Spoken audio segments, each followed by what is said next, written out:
لا حول ولا قوة إلا بالله العلي العظيم. بصوا يا جماعة، زي ما انتم شايفين كده. بصوا طالع من المطبخ، يعني لقيتهم مليانين بقى وسخ.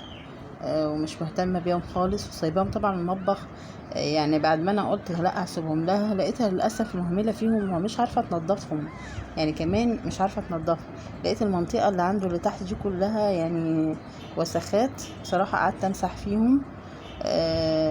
وهي واخده القط الابيض دلوقتي وقاعده تحت السفره. هي صراحه بهدلتهم وهي يعتبر اللي موتتهم.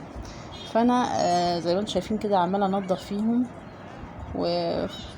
هو شكلهم هيموتوا على فكره، لان خلفتها المره دي يعني ايه، هما نازلين بحجم كويس، بس الحر للاسف الحر هو اللي هيموتهم. وهي ما شاء الله عليها كمان مش مهتمه بيهم. وانا اللي لازم اقعد امسح لهم كده، لاني لقيت عندهم البراز بتاعهم كان سادد المنطقه، يعني منطقه الشرج عندهم كان سادد وعامل لهم انتفاخات. فانا لاحظت ان هم فعلا ممكن ينتفخوا وعندهم سدد من ورا هنا. وعشان كده بيموتوا. بص لسه بتكلم شايفين. فانا كل ما امسح له الاقيه بينزل كده. بس ده حتى يعني شكله هيموت خالص. مش عارفه الخلفه دي المره دي يعني صعبه جدا.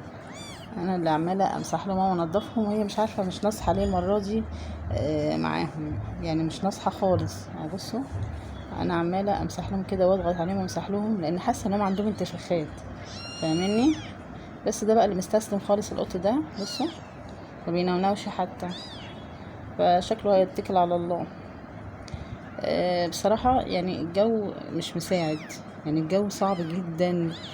خلفة الصيف بالنسبة للقطط والحيوانات كتير وطيور كتير بتبقى صعبة وما بتعيش. يعني انا عندي برضو عصافير برضو من كتر الحر بتموت. وعندي حمام برضو من كتر الحر برضو بيموت. فدي حاجة يعني ولا هي السبب ولا انا السبب. هي دي حاجة بتاعت ربنا. بس هي مهملة في نظافتهم الشخصية، لان مهما انا انضف مش زي الام. يعني امهم لما تنضفهم دي حاجة تانية خالص. بيقولوا ان لسان القطط فيه مضاد حيوي بيمحي عنهم اي قاذورات واي جراثيم بتتكون على جسمهم. فانا يا ابني مالك في ايه؟ اركز. فربنا يستر. انا هفضل وراهم، بس ده تقريبا شكله خلاص بيموت. وهنشوف. والله لو ده عايش ماشي، معاشي بقى قدر الله ما شاء فعل. هنعمل ايه بقى؟ ده نصيبنا وبختنا. وفعلا خلفة الصيف صعبة جدا بالنسبة للتزاوج القطط او كلاب او اي حيوانات. فربنا يخلف علينا بقى وعليها، وهنشوف ادينا معاهم للنهاية. والله اللي عايز يعيش بقى يعيش. استغفر الله، يعني اللي ليه اسم يعيش هيعيش. بصوا والله بحاول معاه، بس مفيش فايدة. بصوا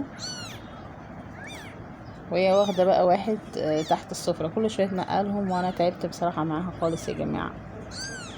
فاللي لها نصيب فيها تشوفوا. يلا استودعكم الله. السلام عليكم ورحمة الله وبركاته.